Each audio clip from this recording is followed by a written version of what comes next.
Olá, este é o podcast sobre o filme Amanhecer Parte 2, filme norte-americano do ano de 2012, continuação do filme Amanhecer Parte 1 de 2011 e o filme que encerra oficialmente a franquia Crepúsculo, que se iniciou em 2008 com o filme Crepúsculo, depois veio Lua Nova em 2009, Eclipse em 2010, Amanhecer Parte 1 em 2011 e agora chegamos no podcast do filme que oficializa o fim da franquia Crepúsculo, que é Amanhecer Parte 2.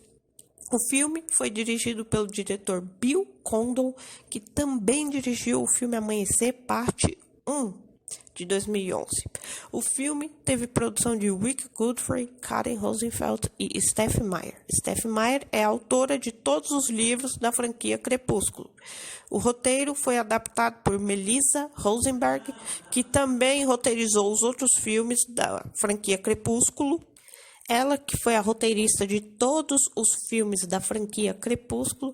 E para quem não sabe, o roteirista ele tem uma grande importância porque ele pega todas as histórias do livro e adapta para o cinema. Ou seja, ela lê todos os livros, ela faz uma adaptação, ou seja, ela tira trechos dos livros e joga no cinema, fazendo algumas mudanças, retirando outras partes, aquela coisa toda que você já sabe, que os filmes eles nunca são 100% fiéis aos livros. Tem alguns, como o Poderoso Chefão, que são bem fiéis, mas sempre tem uma coisa ou outra que acaba tirando ou adaptando, mudando, para ficar mais didático, de fácil entendimento para o telespectador no cinema. E também muitas vezes, porque um filme tem em média 2 horas, ainda dá para adaptar um livro de 500, 600 páginas para as telonas, vamos dizer assim. E esse é o trabalho do roteirista, que é um trabalho muito importante, por sinal, tão importante quanto do diretor, do produtor, enfim, da autora do livro, né, que foi quem escreveu. Também é um trabalho muito importante. Aliás, um dos mais, porque ela que é a cabeça por trás de todos os personagens da franquia Crepúsculo, que é a Steph Meyer, no caso. E enfim, é basicamente isso, essa parte.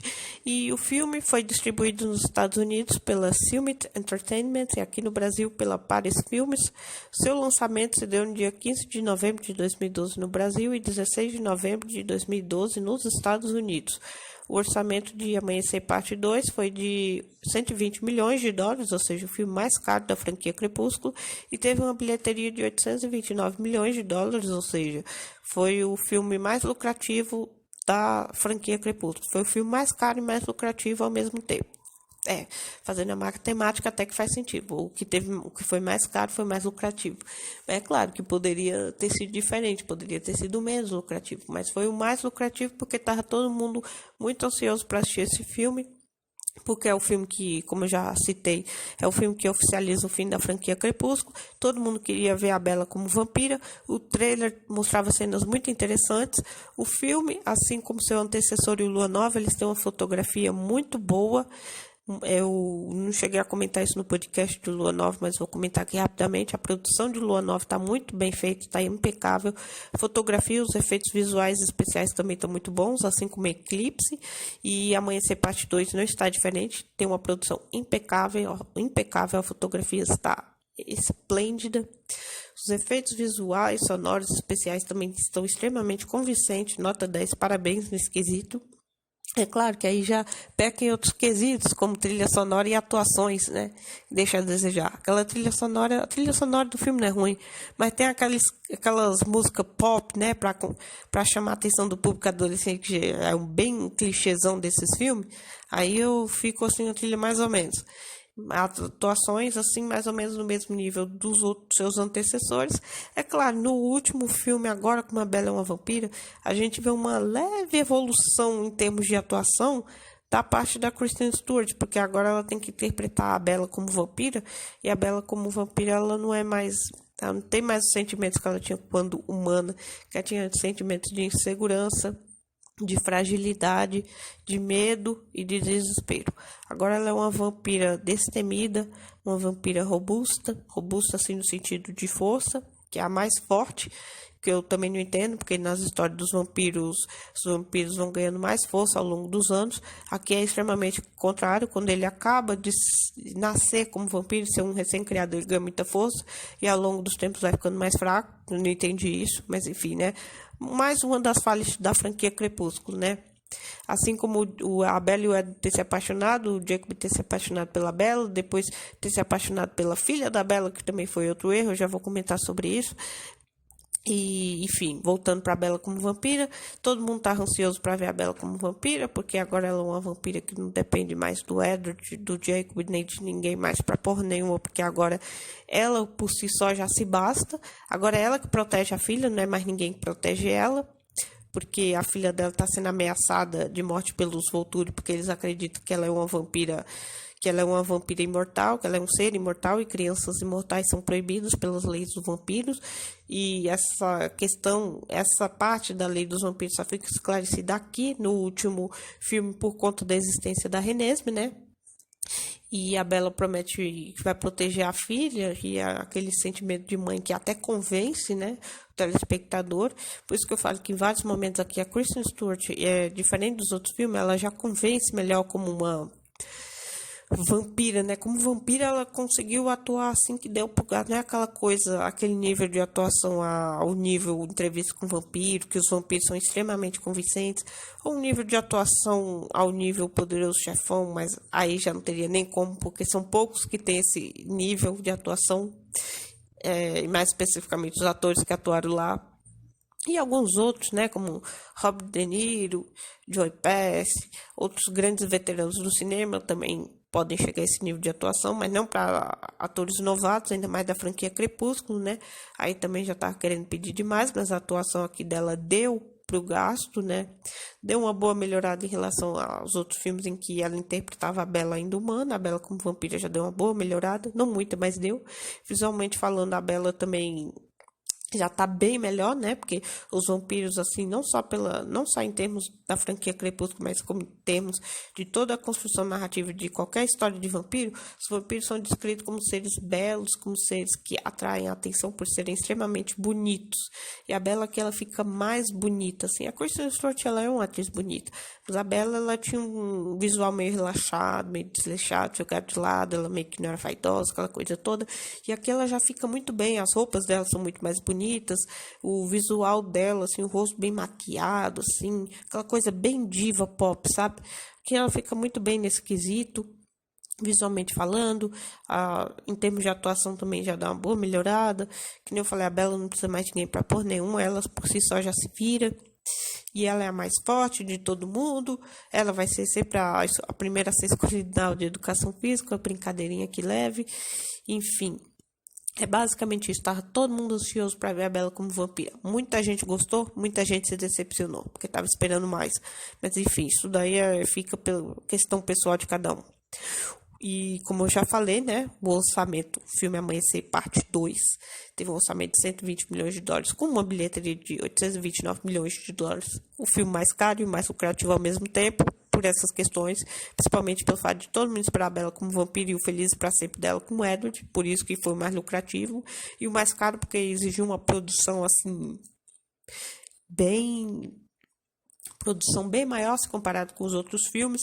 E uma coisa que eu devo ressaltar, que custo de filme não se limita só aos cenários do filme, não se limita só ao figurino do filme, nada disso. Tem toda uma questão por trás. Iluminação, salário do elenco, salário dos produtores, diretores, salário dos câmeras, salário de todo mundo envolvido na produção.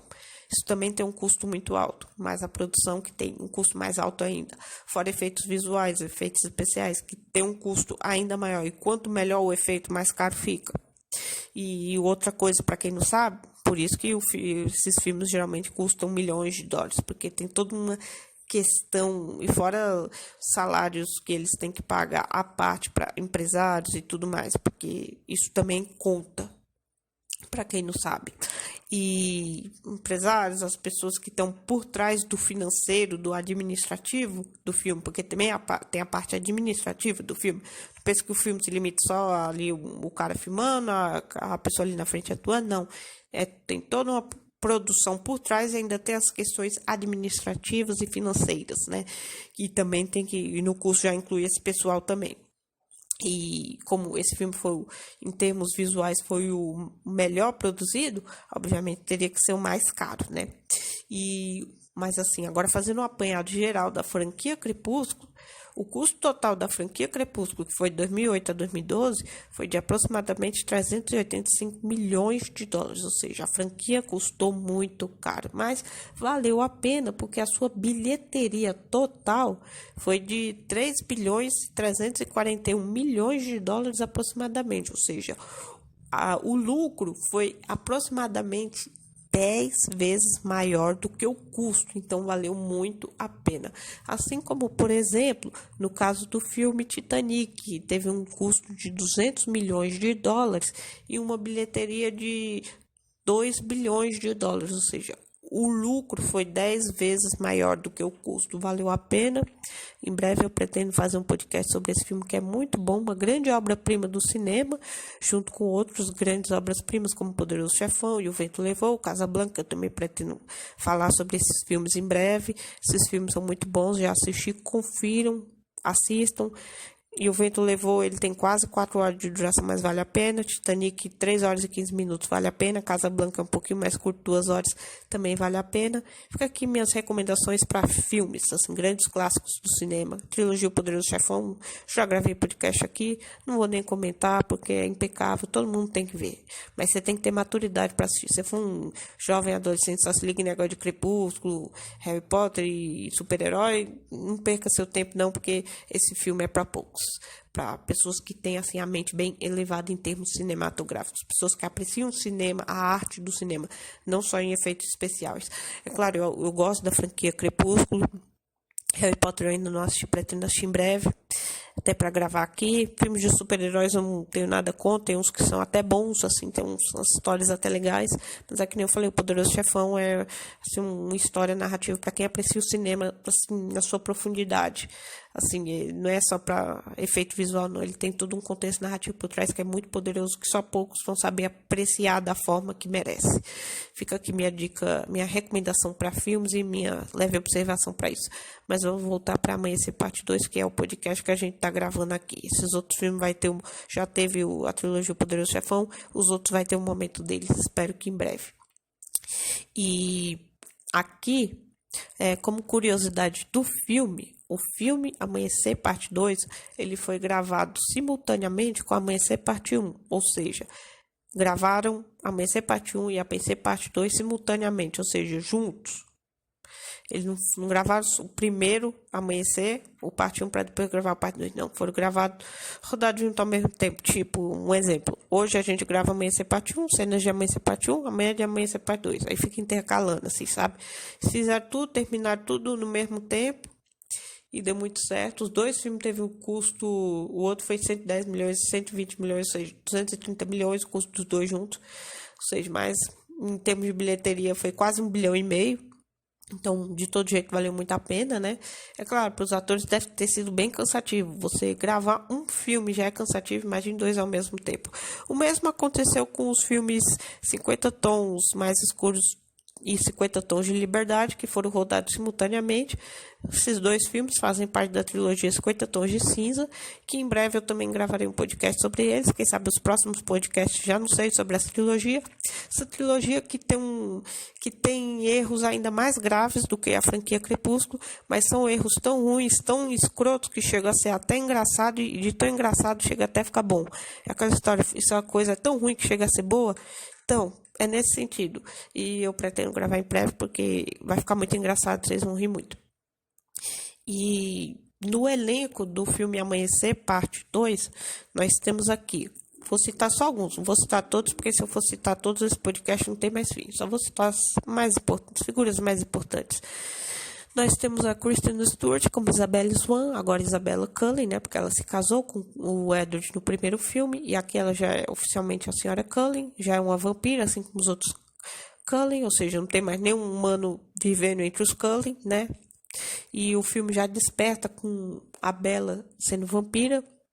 É, aqui a autora nos mostra a primeira caçada da Bella, a noite de amor que ela tem com o Edward. O Edward promete para Bella que eles vão transar o tempo todo, porque a Rosalie e o Emmett, um tempo atrás, eram tão tarados que ninguém aguentava ficar perto deles, e a Bella diz que com eles ainda vai ser pior, só que não é pior coisa, né? É pior sim, porque fica só na promessa, eles não ficam mais juntos depois disso. E enfim, e aqui a Bella ela tá bem mais destemida, a cena assim de amor entre eles já tem uma pegada assim mais quente comparado com o primeiro, o que demonstra que o Edward tinha um certo cuidado com a Bella, porque ela era humana e tinha medo de acabar matando ela, né? Tanto é que nem eu já ressaltei no podcast de A Mãe Sem Parte 1, ele deixa ela toda roxa. Eu até brinquei dizendo que ele era um agressor de mulheres, aquela coisa toda, mas depois vão lá e dão uma conferida que também tá muito bom.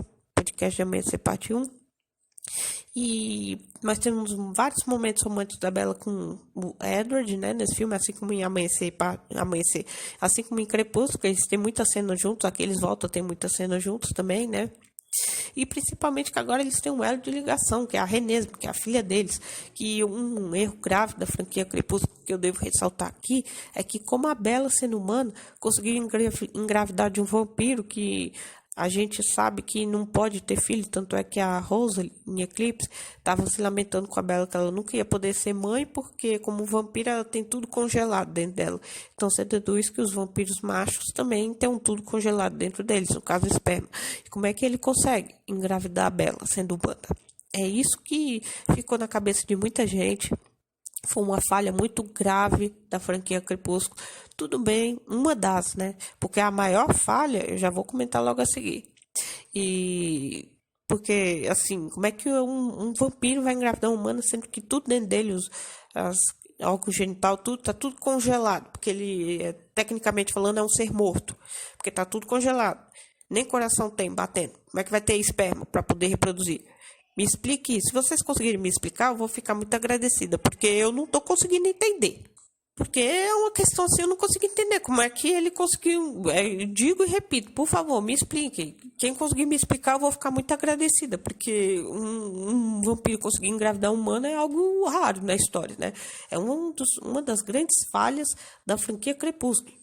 Outra falha, nós temos aqui retornando para o elenco Taylor Lautner como Jacob Black. Jacob Black se apaixonou, assim, à primeira vista por um bebê, né, que é a filha da Bella com Edward, a Renée, que nesse filme aqui é interpretada pela Mackenzie Foy, que é a Renée, filha da Bella com Edward. E o Jacob ele se apaixona por ela e tem um imprint por ela. Segundo ele, imprint é quando um lobo tem um sentimento tão forte pelaquela pessoa que ele fica colado naquela pessoa o tempo todo e vai ser tudo que aquela pessoa quiser. Se quiser que seja só um irmão, vai ser só como irmão. Se quiser ser só como amigo, vai ser só como amigo. Se quiser como namorado, vai ser só como namorado. Já expliquei essa questão. Para mim, um dos grandes erros da franquia Crepúsculo. Mas o pior, não é nem isso. No filme, eles nem comem direito essa bola. Mas no filme, ele deixa bem claro para Bella que a única razão dele querer ficar perto dela o tempo todo, do amor que ele dizia nutrir por ela, tudo isso era por causa da Renée. Ou seja, ele não estava apaixonado pela Bella. Ele estava apaixonado pela filha da Bella, que ainda nem existia. E como a Bella ia engravidar, e tinha um elo de ligação com a pessoa pela qual ele teria um imprint, por isso que ele tinha necessidade de estar ali sempre perto da Bella. A gente achando que ele era apaixonado por ela, mas era apaixonado por uma criança que nem existia. Outra coisa que não faz sentido na minha cabeça, quem puder me explicar, por favor, me explique, eu também não entendi isso. Ficou muito confuso, ficou um ponto de interrogação enorme na minha cabeça. E eu acho que não só na minha, na cabeça de meio mundo de gente. E o Jacob... E é claro, tem uma última visão da Alice no fim do filme, que dá a entender que o Jacob e a Renée agora já em fase adulta, que eles viraram namorados, porque eles estão lá abraçados, eles cumprimentam a Bella e o Edward, que chega lá na praia, que eles estão meio abraçados, e dando a entender que eles vão ter o final feliz dele, assim como a Bella e o Edward, depois da cena da batalha final. Eu já vou falar dessa cena revoltante. E assim, foi outra grande falha, né? O Jacob, a gente achava que a Bella, o Edward e o Jacob era um triângulo amoroso, mas não era. Era só um casal e um enxerido no meio. Mas eu acho que em Eclipse ele irritou tanto querendo ela, tinha hora que dava vontade de nem ver mais. Mas a gente assistia porque é o filme, né? E a gente tem que ver o filme, mesmo que tenha momentos chatos. Ele era tão chato querendo ela de qualquer jeito. No segundo filme também, que é o Lua Nova, aqui a gente descobre que ele não estava atrás dela, estava atrás da filha dela, que nem existia. Meu Deus do céu. outra grande falha. E outra grande falha, assim, mas essa falha já é um pouquinho melhor explicável, é que a Alice não podia ter visões com os lobos, e aí do nada no último filme, que é esse, ela tem uma visão do Jacob. O Jacob aparece numa visão da Alice, junto com a Renesmee. Por quê? Porque essa parte eu consigo explicar. Não ficou tanto ponto de interrogação, ficou mais como ponto final. A Alice no Lua Nova, eu não cheguei a comentar isso no podcast, vou comentar aqui rapidinho. Ela não poderia ter visões, ela não podia ter visões com os lobos. Por que ela não podia ter visões com os lobos? Porque a Renesmee, que é a filha que a Bella teve, tem um elo de ligação com o Jacob, por isso que um elo de ligação sentimental, por isso que ele teve um imprint com ela, né? Se é que se pode dizer assim. E aí, se ela pudesse ver os lobos, ela poderia ver que a Bella e o Edward teriam uma filha, a forma que a Bella ia conseguir virar vampira, enfim, e ela já ia ter a visão da saga toda, ia ter a visão dos Volturi ameaçando a filha da Bella com o Edward, ameaçando de matar porque acha que é uma criança mortal, mas não é. Enfim, ela já ia ver toda a franquia toda, vamos dizer assim, e aí não ia ter graça, porque ia ter como evitar situações. Por isso que ela não podia ter, porque tinha que ter um certo mistério, assim. E também ela é uma vampira que, no terceiro filme, ficou claro que ela tem pontos cegos. A partir do momento que a pessoa muda de ideia, a visão muda também. Ou seja, ela é uma vampira vidente meia boca, porque ela não consegue ver a coisa que realmente vai acontecer. Tudo depende de como a pessoa que é o elemento da visão está agindo. Mas isso também é outra questão.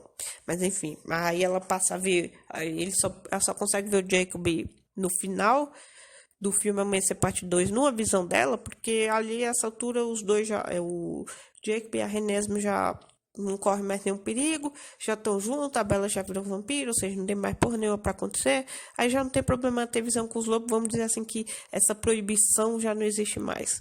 A porta foi destrancada, a porta dessa visão que impedia ela de ver os lobos foi destrancada e agora ela pode ter visões com os lobos. Se aqui eu me fiz entender aqui, ficou meio estranho, mas é basicamente isso. No filme nós também temos Billy Burke como Charlie Swan, que é o pai panaca da Bella, sempre panaca. Ele tem uma conversa com a Bella já transformada em vampira, conversa essa bem peculiar, diga-se de passagem. Ela fala para ele que se ele quiser explicação dela sobre as coisas que tá acontecendo, que ela vai embora, que não vai explicar porra nenhuma para ele. Ele fica meio chateado, ele não engole a conversa fiada dela, até ele, que é um panacão, percebe que ela tá falando só merda, mas ele acaba fingindo que comprou a ideia para não criar mais caso com a Bella. Que nem eu falei, a Kristen Stewart, que ela teve uma leve melhora na atuação como Bella Swan, mas foi muito pouco, porque tem alguns momentos que aquela Bella panaca reluz do fundo do poço, ou não tão fundo assim, né, vamos dizer assim. E aqui no filme nós também temos Michael Sheen como Arrow e a Dakota Fanning como a Janice, os integrantes importantes do clã dos Volturi, vamos dizer assim, né. O Arrow, ele tem o poder de ler a mente, assim como o Edward, só que o Edward, ele pode ler o que a pessoa está pensando no momento. O Arrow tem o poder de ler todos os pensamentos com um único toque de mão. Olha só que interessante. E a Dakota Fanning, que interpreta a Jane ela tem o poder de causar dor em outras pessoas, vampiros, outros seres, só com um olhar. Com um olhar assim bem raivoso, ela já consegue provocar dor ou a sensação de dor nessa pessoa. O Edward comenta com a Bella no livro de... Não sei se é no livro de Lua Nova ou Eclipse. Que ele comenta com ela que a Jane, ela faz a pessoa ter a sensação de que tá sentindo dor. Ela não tem nada doendo de fato, mas ela faz a sensação e que é uma sensação muito ruim. O Edward já sabe de todos os poderes de todos os clãs dos Volturi. E até porque, para quem não sabe, o Carlyle, que é interpretado pelo Peter Facinelli, ele já fez parte dos Volturi, mas não aguentou ficar lá porque o modo de vida deles era assim, eles é muito sanguinário, eles matavam humanos sem nenhum tipo de dó e ele não queria ter aquela vida para ele. Eu já falei dessa parte no podcast do Lua Nova, depois vão lá, dê uma conferida que também tá muito bom. E aqui e que nem eu falei, né? Esses dois aí do clã dos Volturi, tem outros também, mas eu só falo deles dois porque são os mais importantes. E a Dakota Fanning só tem uma única fala na participação dela no filme toda. Ela só tem uma fala, que é bem. que significa dor, que é o momento que a Jane provoca dor no Edward.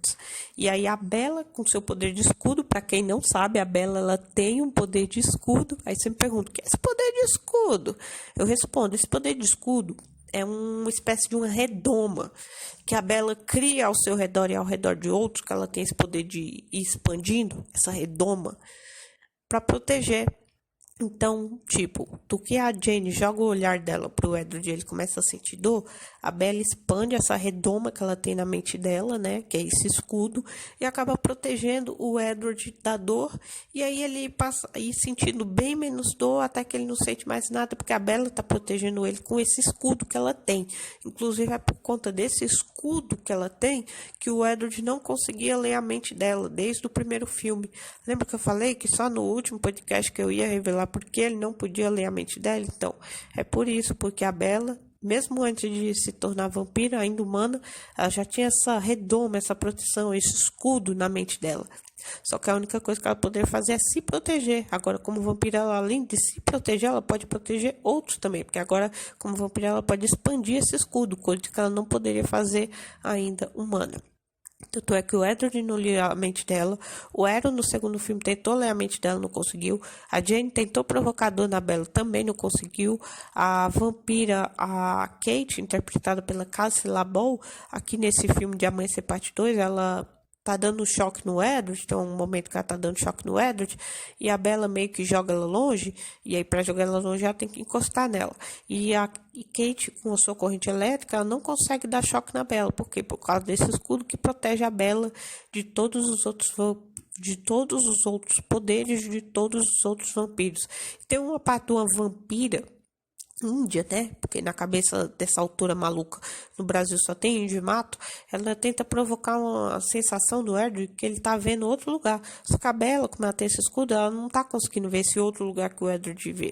Só ele tá vendo, ela não.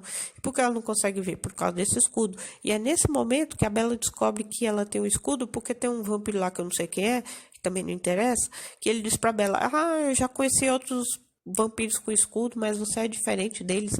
E aí, a partir daí que o Edward, desse comentário que o Edward percebe que ela é um escudo, e aí eles vão explicando pra Bella melhor o que é esse poder do escudo, que é um poder muito poderoso. É tão poderoso que até os Volturi poderiam querer a Bella pro clã deles, porque é um poder extremamente poderoso, como eu já falei.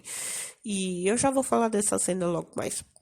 E aqui no filme nós também temos a Meg Grace com Mirina, ela é a vampira cagueta, a X9 é a dedo duro, como vocês quiserem chamar, da porra toda, porque ela vê uma cena, porque tem um momento em que ela vê a Renesme, que é a filha da Bella, com o Edward, junto com a Bella e o Jacob transformado em lobo, passeando normal, como se não houvesse amanhã, né? A menininha pegando uns flocos de neve e meio que voando, ela vê a menininha e pensa, os Cullen transformaram uma criança em vampira, é isso que ela pensa. Aí ela vai correndo contar pros Volturi, e é a partir daí que os Volturi decidem ir atrás dos Cullen para poder acabar com a raça da menina e de todo mundo, porque transformar uma criança em imortal é crime, é um crime, é o maior crime que um vampiro pode cometer, é transformar uma criança em imortal, porque as crianças não têm controle, por ser ainda criança, está em fase de crescimento, eles não têm os controles que os adultos têm e vão sair matando como se não houvesse amanhã, automaticamente desmascarando a identidade dos vampiros para os humanos, coisa que eles prezam ao máximo. É que eu falei, uma grande lei dos vampiros é que a maior lei dos vampiros o Edward fala isso em Lua Nova, que os vampiros eles não podem se demonstrar para os humanos, ou seja, os humanos não podem descobrir que existe vampiros, senão eles são mortos, os vampiros.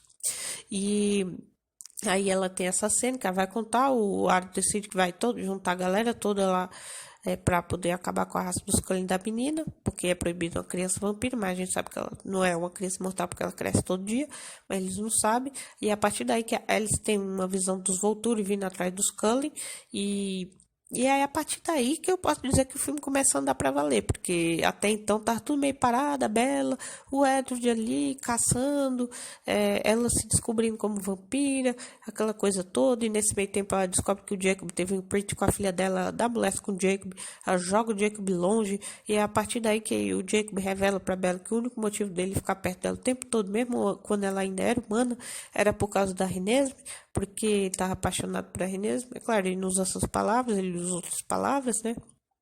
E a partir daí que o telespectador tem um grande plot twist que nunca existiu um triângulo amoroso entre Bella, Edward e Jacob, que eram só um casal de panacas, vulgo Bella e Edward, e um enxerido, que é o Jacob, tentando se infiltrar no meio dos dois, né? Achando que estava apaixonado pela Bella, mas estava apaixonado pela filha da Bella, que nunca existiu.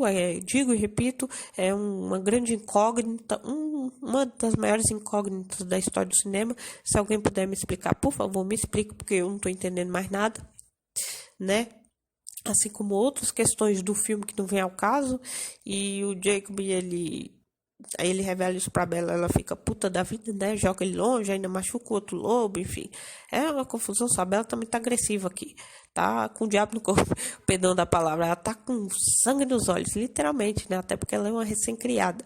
Que nem eu falei, outro ponto que eu já citei anteriormente, vou citar de novo. Recém-criado, porque nas grandes histórias dos vampiros, a coisa funciona assim. Os vampiros, eles, conforme vai passando os anos, eles vão aumentando de força. Aqui não, é o contrário. Os vampiros, quando eles nascem, quando eles se transformam em vampiros, eles são muito fortes. Aí, com o tempo, eles vão perdendo força, o que não faz sentido. Se alguém puder me explicar, por favor, me explique, que eu vou ficar muito agradecida. Pelas coisas que eu venho criticando, vocês podem perceber, só nesse filme a gente já percebe várias falhas. A franquia, ela é cheia de falhas. E eu já falei as falhas de cada filme no seu devido podcast. Mas aqui parece que ressalta ainda mais, parece que mostra o quão ruim é. E a coisa ainda piora na cena da batalha, eu já vou chegar lá. Eu tô me segurando porque essa cena me deu muita raiva, mas enfim. E no filme nós também temos o Rami Malek, que interpreta o Benjamin, que é um vampiro que tem o poder de controlar as forças da natureza. É um poder também muito interessante, diga-se de passagem. E esse ator, ele ganhou um Oscar de melhor ator na cerimônia da Academy Awards. Ele ganhou um Oscar de melhor ator em 2019 no filme Bohemian Rhapsody. Eu não sei se a pronúncia é essa, mas o filme é esse, no qual ele interpreta o integrante da banda Queen, Freddie Mercury. As críticas em relação à sua atuação foram muito boas, então eu acredito que ele se saiu muito bem, para chegar ao ponto de ganhar um Oscar, porque ele saiu muito bem, né? Eu não vi esse filme, quem sabe um dia eu veja, quem sabe eu comente por aqui, né? Mas enquanto isso, eu vou ficando com a franquia Crepúsculo, eu só quis fazer essa leve observação, porque ele tá muito bem, né? Nesse filme, pelo menos segundo os comentários, que nesse filme aí que ele interpretou Freddie Mercury, ele tá muito bem.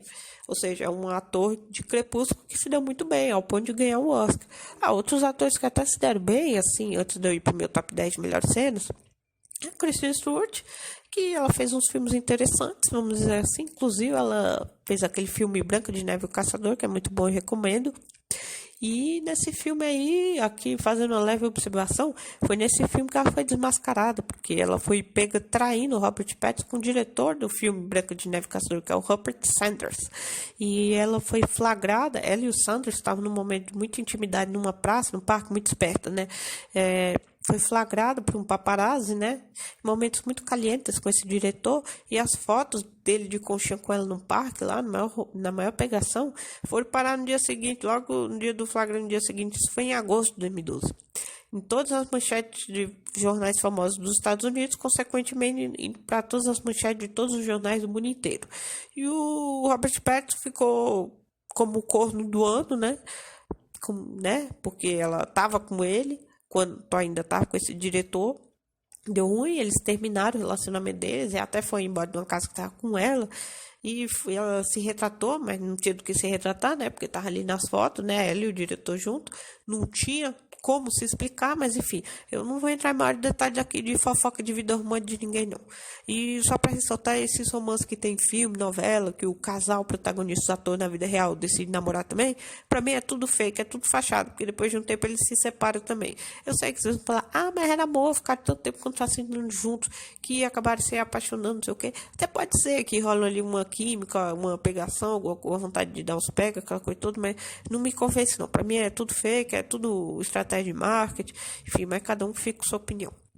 Para mim, o mesmo caso aconteceu com a Kristen Stewart e Robert Pattinson.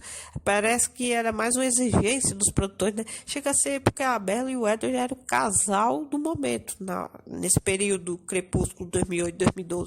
E parece que eles meio que tinham, a impressão que dava é que eles tinham que namorar para dar mais realismo as cenas da Bella com o Edward, né? Ainda tinha gente torcendo pra Bella ficar com o Jacob, olha só, curioso. Aí no final das contas o Jacob me mostra como um belo de um aproveitador, de um tarado e de um pedófilo, né? Vai entender, né?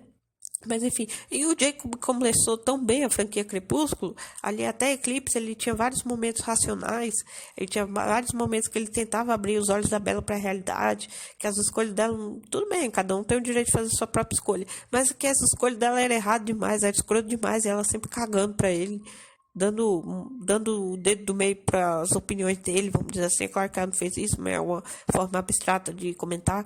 E no final das contas ele me vem se apaixonar pela filha da Bella com Edward, e ela bebê ainda, assim. Aí todo mundo fala, print, aquela coisa de sentimento que eu já expliquei, mas é se apaixonar do certo modo, pode ser de um jeito tarado, mas a gente acaba levando para esse lado, não tem jeito. E aí ele comigo começa tão bem para acabar tão mal, ou seja, outra grande falha da franquia, né? O personagem que praticamente era o que tinha o pé no chão, a cabeça no lugar, despiroca, ele degringola do penúltimo filme pro último filme desse jeito. Ele caiu tão baixo, ainda saiu pior que os outros dois, mas enfim, isso daí já é outra questão.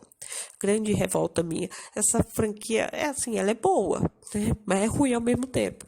Enfim, e o último filme ele só ressalta a franquia, todos os erros da franquia. A cada podcast eu comentei um erro, mas parece que no último filme, que é esse, de Amanhecer Parte 2, parece que ele meio que intensifica e ele deixa claro todas as falhas e ainda acrescenta outras ainda piores, para deixar bem claro que a franquia é uma merda. Parece que essa é a impressão que os produtores querem passar para o telespectador. É claro, tem muita gente que passou pano, mas muita gente que gostou da franquia detonou esse último filme, por conta dessas falhas que eu já vim comentando aqui nesse podcast, comentei nos outros. Não vou repetir de novo, não. Não sou papagaio de pirata. Enfim. Aí aqui, indo rapidamente para o nosso top 10 melhores cenas, porque esse podcast já está ficando muito longo, porque eu já desabafei muito e ainda vou desabafar mais um pouco. Em nono lugar, não, eu já comentei, né? A 10ª cena? Não, né? Então vamos lá. Agora vem o meu top 10 de melhores cenas do filme Amanhecer Parte 2. Em 10º lugar, eu fico com a cena da chegada dos novos vampiros em Fox. Por que esses novos vampiros estão chegando? Você me pergunta, eu respondo. Eles estão chegando em Fox porque do que a Alice, eu já comentei, teve uma visão dos Volturi vindo atrás da menina e dos outros Cullen para acabar com a raça de todo mundo. O Carlyle tem a brilhante ideia de juntar outros vampiros conhecidos deles de longa data para poder testemunhar que a menina não é imortal, que ela é um ser humano que ela é meio humana, meio vampiro, e que ela vai crescendo como uma humana normal, vamos dizer assim.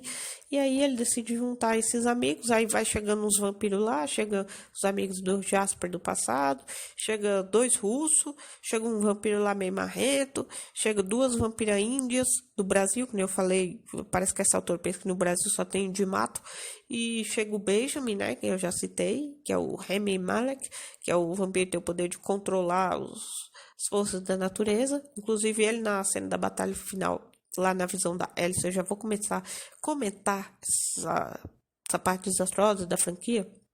Não é só o maior erro do filme, mas da franquia toda, que ele meio que divide o chão no meio, abre uma espécie de buraco enorme, assim, e aí lobos e vampiros vão sendo jogados lá dentro, mas eu já vou chegar lá. E aí vai chegando esses outros vampiros, assim, a chegada desses vampiros é muito interessante, né? Fico no meu 10º lugar. E no lugar eu fico com a cena em que a Bella descobre que tem o poder do escudo, como eu já comentei, né? Durante uma visão que uma vampira índia tá fazendo, o Edward dele tá em outro lugar, a Bella diz que não tá conseguindo ver nada que o Edward tá vendo, e aí que um vampiro percebe que a Bella tem o poder do escudo. E aí o Edward também repara porque ele não pôde ler os pensamentos da Bella, que eu já falei. E aí vou explicando pra Bella como é que se desenvolve esse poder dela, que tem o poder de desenvolver, ela pode proteger outros além de si mesma, né? E essa cena, e a vampira que dá choque, que vai ensinando a Bella a desenvolver, a expandir esse escudo que ela tem para outros vampiros e assim expandindo seu poder, né? E essa fica como a minha 9ª melhor cena. Em 8º lugar, eu fico com a primeira caçada da Bella, que, diga-se de passagem, acontece de uma forma bem estranha. Tem um humano subindo na montanha lá, escalando. Ela meio que vai atrás dele, mas acaba desistindo. Depois ela caça lá um tigre, uma leoa, sei lá o que vocês quiserem, um animal lá. Ela caça de um jeito bem agressivo, vamos dizer assim. E depois ela volta para casa com uma parte do vestido rasgada, né? Bem cuidadosa, né? Virou uma vampira bem agressiva mesmo, com sangue nos olhos, literalmente falando. E essa primeira caçada da Bella. E o curioso é que a Bella só percebe que tá com sede de sangue quando o Edward fala. Que ela fala, logo que ela desperta como vampira, ela beija o Edward, abraça o Edward e tudo mais. Ela diz que quer ver a menina, mas ele diz que antes ela tem que cuidar da sede dela. E aí é que a princesa percebe que é uma vampira que tem sede. Olha só, curioso. Não foram os instintos que avisaram ela, foi o Edward. Né? Como sempre, Bella sendo Bella. Eu falei que ela melhorou, mas assim, em alguns momentos. Mas tem uns momentos meio Bella mesmo, né? Enfim. Em sétimo lugar, eu fico com a cena que o Jacob se transforma em lobo na frente de Charlie. Ou seja, porque os Cullen dizem pro Jacob, como eles são vampiros, para os outros não repararem que eles não mudam a aparência, tipo, não envelhecem, assim como eles fazem várias vezes, eles têm que se mudar de focos e depois de um tempo, depois de algumas décadas, eles voltam. E o Jacob não quer isso porque ele não quer se afastar da Renée. Não é muito mais fácil ir embora com a menina e com todo mundo, né? Muito inteligente. Aí ele decide que para isso ele vai contar pro Charlie que ele é um lobo. E aí com isso dizer pro Charlie que a Bella, ela meio que mudou. Ele não diz que a Bella virou vampira. Ele só diz que ela, assim, agora ela tá diferente, assim como ele, né? Por isso que eu falei, o Charlie, ele não compra direito as besteiras que a Bella fala, mas ele meio que finge que engole pra não criar mais caso. E o Jacob, ele se transforma na frente do Charlie. O curioso é que durante todos os outros filmes da franquia, ele sempre virava lobo do nada e foda-se as roupas. Aí aqui do nada ele decide fazer um striptease na frente do pai da Bella. E o pai da Bella com aquela cara de Fred Mercury assustado. Não entende nada. Depois só dá meio 2 passos para trás quando o Jacob vira lobo, né? E o mais curioso é a conversa que ele tem com a Bella quando ele se encontra com ela, mas eu já vou chegar lá. E aí o Jacob, né, pela primeira vez decide fazer um striptease pro pai da Bella, né, um momento bem tarado e gay, né, que eu falei. E é a cena assim, chega a ser tão ruim que chega a ser engraçada. É bem curioso, confiram. E essa cena fica com o meu 7º lugar de melhor cena, ou não, né? E em 6º lugar, eu fico com a cena em que a Irina vê Renesmee com a Bella e o Jacob. Eu já comentei sobre essa cena, mas eu vou ressaltar de novo. Bella, Jacob e Renesmee estão passeando. Irina vê a menina, aí ela sai correndo quando vê a menina, porque pensa que a menina é uma criança mortal. A Bella vê a Irina, até tenta sair correndo atrás da Irina, só que ela não consegue alcançar a Irina, porque ela já fugiu, né? E aí, do que ela foge, tem um corte de cena, que aí vai a menina, os outros Cullen e o Jacob já como humano, porque ele estava como lobo quando a Irina viu eles. E tá todo mundo lá de boa, o Edward e a Renée tocando piano, a cena bem fofinha, aquela coisa toda. E aí nós vamos para o nosso top 5 de melhores cenas, que é, em 5º lugar, eu fico com a cena, que é logo na sequência dessa, em que a Alice tem uma visão dos Volturi vindo atrás dos Cullen. E por quê? Porque como a Irina viu a menina, foi correndo contra os Volturi, né, que nem eu falei mais cedo, a vampira cagueta X9, nome que vocês quiserem dar, ela foi dizer para os Volturi denunciar que eles estão criando uma criança imortal, né? Foi lá dizer, os Cullens estão criando uma criança imortal. E aí, a partir daí que o Arya decide que ele vai juntar toda a torcida do Corinthians e os outros Volturi para ir atrás dos Cullen e da menina para acabar com a raça de todo mundo. E a partir dessa decisão dele, que a Alice tem essa visão deles vindo atrás dela, com vários passos em direção à neve, aquela coisa toda. E aí ela explica para todo mundo que a Irene denunciou eles, vamos dizer assim. E a partir daí que a gente descobre que crianças imortais também na franquia Crepúsculo são proibidas, porque eu já falei disso e falo de novo. É porque crianças imortais elas são proibidas porque elas não têm controle dos seus atos, como os vampiros, diferente dos vampiros adultos, elas não têm controle dos seus atos. Por isso que crianças imortais são proibidas, porque elas vão sair matando meio mundo de gente, não vão se controlar, não vão guardar o segredo dos vampiros, que é ser vampiro, né? E aí fode a porra toda. E, inclusive, fazendo uma breve Breve comentário: no filme Entrevista com o Vampiro, também é proibido crianças imortais, porque elas também não têm controle e pode acabar desmascarando a existência dos vampiros, e isso não é bom, né? Inclusive, o filme Entrevista com o Vampiro, tudo bem, Crepúsculo, que nem eu falei, eu gosto do filme, aquela coisa trash, aquela coisa bobinha, assim, romântica, eu gosto, né? Eu sei que é ruim, mas eu gosto. Mas, assim, vocês querem ver um filme de vampiro de verdade mesmo? Um filme, assim, bem cabra macho, um filme, assim, bem vampiresco mesmo, pra valer, com a essência dos vampiros de verdade? Entrevista com o Vampiro de 1994, com Brad Pitt, Tom Cruise, Kristen Dunst, Antônio Bandeiras, Christian Slater e muito mais. Uma ótima recomendação de filme. O filme tem uma pegada de terror com suspense. Fica aqui a minha breve recomendação de filme aqui mais uma vez. Em breve pretendo fazer um podcast sobre esse filme. Muito em breve. Enfim, vamos continuar aqui pro Amanhecer Parte 2. Esse podcast está ficando muito longo. E em quarto lugar, eu fico com a cena em que a Bella se encontra com seu pai Charlie, né? Logo depois que o Jacob fez um striptease pro pai da Bella, ele foi correndo contar pra Bella e pro Edward que eles não precisam mais ir embora, que o Charlie vai conseguir entender. A Bella pensa que ele contou sobre os vampiros, só que ele disse que não contou, que ele só se transformou pro Charlie como lobo, só contou o segredo dos lobos. Engraçado que no Lua Nova era proibido de revelar que era lobo, aqui do nada já pode até se transformar, aí tudo de boa, né? É outra falha aí, ó, outra observação. E a Bella, ela põe as lentes de contato, os outros Cullen diz pra ela com magia na frente do Charlie, pra ele não perceber que tá estranho, como se isso fosse impossível, porque a Bella como humana já era estranha, imagine como vampira. Tudo bem, que nem eu falei, ela deu uma melhorada, sim, mas ela ficou num nível de estranheza que já seria estranho por Charlie, ou seja, ela ainda tá mais estranha do que estava antes. Por incrível que pareça, a Bella consegue se superar também no quesito estranheza. E o pai dela acha ela meio estranha, ele abraça ela tá meio dura, gelada, mas ele compra esse aspecto dela, assim como a metade das merdas que ela falou. Metade não, ela só falou merda. Enfim, ele comprou, ainda viu a criança. O Jacob tinha dito que a Bella e o Edward tinham adotado uma criança, que era sobrinha do Edward. Ele acha a criança muito parecida com a Bella. Aí ele percebe que nem adianta perguntar, que a Bella não vai falar porra nenhuma. E o curioso é que a criança vai crescendo rápido. E o Charlie fica, nossa, cresceu só 15 centímetros. Pô, meu Deus do céu. E outra coisa, o que tinha nesse esperma do Edward que fazia a criança crescer tão rápido? Meu Deus, ela cresceu mais rápido que o tempo que levou pro Titanic afundar. Coisa louca, né? Mas enfim, outro grande problema dessa franquia aí, que eu nem vou entrar em maior discussão, enfim. Em terceiro lugar, agora nosso top 3. Agora sim, eu cheguei no momento que pega no pé mesmo e sai arrastando a pessoa assim, tanta raiva que dá. Que é a cena da batalha final. Os Cullens e os Cullens, outros clãs de vampiros, que são os amigos do Carlyle e de outros Cullens, junto com os lobos, se enfrentam numa batalha épica, histórica, com a torcida do Corinthians, que os Volturi levaram lá para guerrear com os Cullen, porque eles tinham a intenção de acabar com todo mundo ali por conta da criança mortal que eles acreditam que é imortal.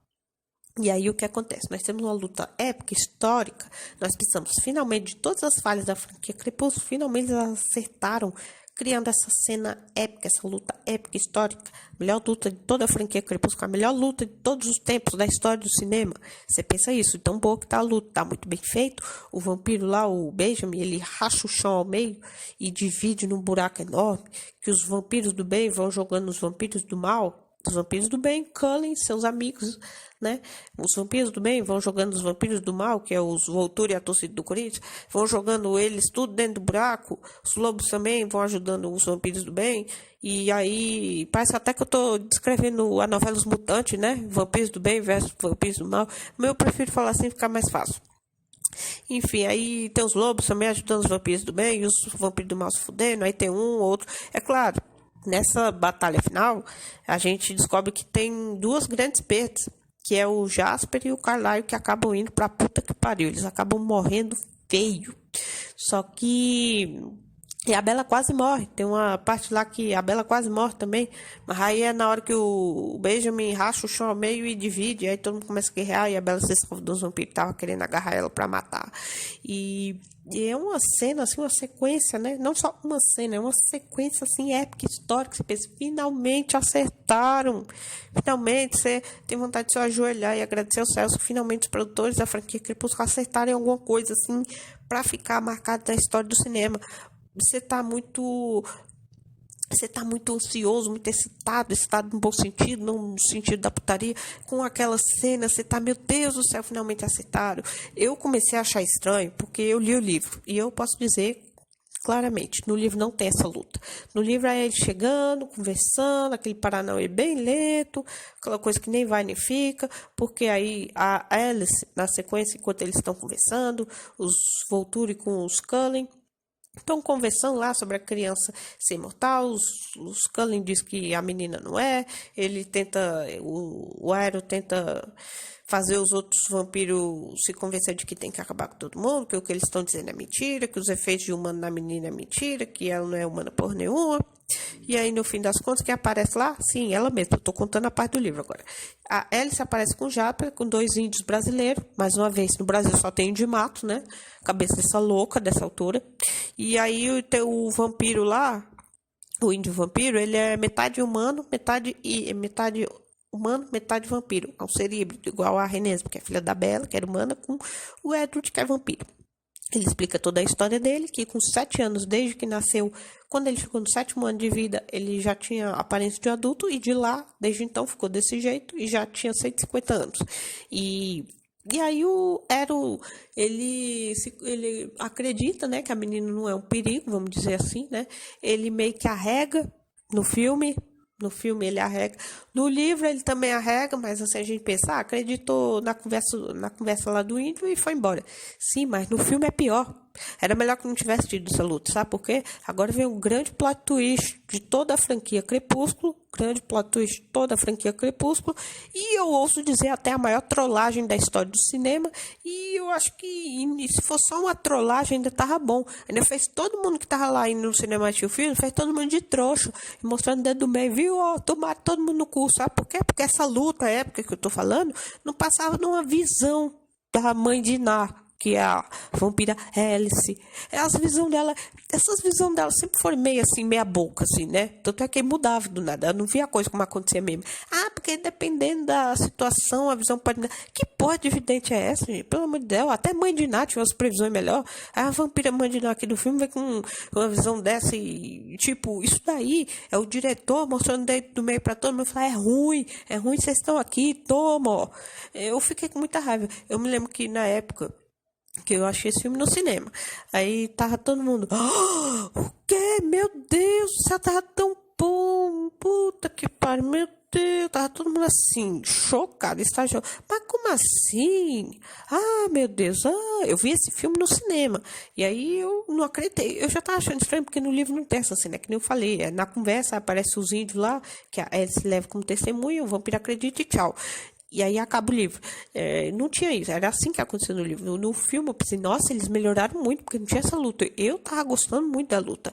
Tava uma coisa assim, sabe essas lutas de filme de super-heróis? Eu não sou muito fã de filme de super-herói, mas tem umas lutas muito bem feitas, né? Tava nesse nível, tava muito bem feita. E aí me vem com foi tudo visão da Alice. Vai saber se não era também ela imaginando pro vampiro arregar. E ele arrega feio. Pelo menos no filme, no livro é melhor. Porque ele só tem uma conversa, o vampiro é convencido, vai embora. Fica por isso mesmo. Aqui no filme não, dá a entender que ele arrega total, que ele ficou se cagando nas calças, vamos dizer assim, se pudesse cagar, porque ele é vampiro. O outro é vampiro, pode engravidar. Isso aí eu não vi nada poder cagar, mas enfim, isso é outra história. E ele arrega total. E aí, no fim das contas, ele arrega. Vamos embora, gente. Aqui não tem perigo, não. Aí vai embora. Ficou muito irritante. Foi um dos momentos que eu mais passei raiva no cinema. O filme é bom, mas esse momento avacalha com tudo. E é a assinatura da autora da franquia Crepúsculo, assim, é o atestado de que a franquia é uma bosta. Pelo menos é essa imagem que ela passa para todo mundo quando inventa de ter uma cena dessa. Porque ela também teve participação nisso. Não pense que foi só a roteirista do diretor que, vamos botar essa cena. A autora também teve. Ela também tem culpa no cartório. Foi ela que escreveu isso. Foi ela que inventou essa história. Então ela também tem culpa. Enfim, não vou comentar dessa cena porque eu já tô com raiva. E eu já fiquei com raiva na época. E toda vez que eu me lembro, eu fico com mais raiva ainda. Enfim. Vamos pro nosso segundo melhor momento do filme. Eu sei que você fala, mas como é que você passou tanta raiva e colocou como terceira melhor cena? Eu falo cena, mas é mais momento, né? É porque é impactante. Deu muita raiva. Chega de falar disso. Agora, em segundo lugar, A segunda melhor cena é a cena no fim do filme, em que o Edward lê os pensamentos da Bella. A Bella, como eu já falei, tem o poder do escudo. Nessa cena final do filme, ela expande seu escudo. Ela meio que libera o seu escudo para o Edward ter acesso aos pensamentos da Bella. E é a partir daí que ele tem acesso à mente da Bella. E ele vê todos os momentos que a Bella pensou nele, nos momentos que a Bella teve com ele, nos momentos que a Bella sofreu por ele, quando estava sem ele. No caso da parte de Lua Nova, né? Aquela coisa toda. Aí rola aquele PowerPoint, né? Aqueles melhores momentos, né? Parece retrospectiva de fim de ano, melhores momentos de tal coisa. Então é mais ou menos uma retrospectiva dos melhores momentos dele, né? Também para as fãs de Crepúsculo ficar, meu Deus, acabou, e agora? O que eu faço? Ficar chorando no cinema. Tinha gente chorando, por incrível que pareça. É meio difícil de acreditar, mas tinha fã chorando. Aquelas fãs adolescentes bem frenéticas mesmo, mas eu nem vou comentar porque nem vale a pena. Aí ele lê os pensamentos da Bella e ele fala, como é? Aí depois que ainda toca aquela música 1,000 Years, né? Ainda toca aquela música da 1,000 Years, que é o tema do filme Amanhecer parte 1 e Amanhecer parte 2. Enfim, esqueci o nome da cantora, mas isso não vem ao caso. Aí toca essa música enquanto ele tá lendo os pensamentos dela, que são os momentos, e aí ele pergunta pra Bella, depois que ele termina de ler a mente dela, como é que você conseguiu fazer isso? Ela disse que aquela vampira lá que dá choque, que é a Kate, tá treinando ela, assim, ajudando ela a expandir o escudo para ele poder ler a mente dela. Aí ele repete de novo ela. A gente tem toda a eternidade, aquela coisa bem romântica. Aí o filme termina com os dois beijando naquele campo lá romântico que eles adoram aí. Que foram em Crepúsculo, em Eclipse e só, né? E no Lua Nova ela foi lá sozinha, que foi até onde ela encontrou o Laurent, mas na época o lugar estava todo acabado, desgraçado, enfim. E é isso, o filme se encerra com a cena dos dois beijando. Aí você está me perguntando, se essa é a sua segunda melhor cena, na sua opinião, qual é a primeira? Em primeiro lugar, eu fico com o Despertar da Bella como vampira, que era a cena mais aguardada, não só desse filme, como da franquia toda. O momento em que a Bella desperta como vampira. Que aí ela abraça o Edward, ela beija o Edward, ela tá muito forte. Ele diz até pra ela, agora é sua vez de não me quebrar, porque ela tá mais forte do que ele, que... Na ideia dessa altura maluca, os vampiros eles só são mais fortes quando eles acabam de virar vampiro, não quando eles vão ganhando anos de experiência, né? Mas enfim, eu nem vou entrar em mais detalhes sobre isso, porque esse podcast aqui já tá ficando com quase 1 hora. E esse, pra mim, é o primeiro melhor momento do filme, Amanhecer Parte 2, e eu acho que até o melhor momento de toda a franquia, que é quando a Bella, de fato, acorda como vampira. Né? Esse filme, né, ele encerra, como eu já falei, oficialmente a franquia Crepúsculo, e é um filme assim que deixou a desejar. Foi muito elogiado pelos aspectos de produção, pelos aspectos técnicos. Parte de atuação ficou ali meia boca, né? Nada que fosse, que nem eu já falei, a nível Poderoso Chefão, aquela coisa toda, até porque não teria como. E a trilha sonora, aquela trilha sonora bem pop clichê para adolescente no auge da sua puberdade, os fãs da franquia. E é isso, gente. A franquia, ela ressalta, ela ainda dá mais destaque para todos os erros de toda a franquia. E aqui ainda tem o maior plot twist, maior trollagem da história do cinema, que foi aquela luta fake da vampira mãe de Ná, que é a Alice, no caso, né? Eu não entendi. Como é que pode, né? O momento... Tudo bem, eu entendo que no final das contas, aquela luta não deveria ter, porque ia morrer o Jasper e o Carlyle, né? Que são as duas grandes perdas no clã dos Cullen, nessa luta para os Volturi. Mas mesmo assim, era melhor não ter tido essa luta, porque essa luta só foi a confirmação de que a franquia é uma bosta. Pelo menos a autora está assumindo, o diretor, a autora, mais especificamente a autora, eu boto sempre a culpa na autora, que a franquia é uma bosta, é isso que ela tá dizendo, e uma coisa que ela escreveu, ela tá assinando isso, mas enfim, por isso fica como a maior decepção, o maior plot twist da franquia, o maior trollagem da história do cinema, e aí eu acho que um momento de maior raiva de 2012. E é isso, gente. Eu fico por aqui com esse podcast sobre o filme Amanhecer Parte 2, o filme que encerra a franquia Crepúsculo dessa forma magistral, com essa luta, olha, sinceramente, é isso, sem palavras.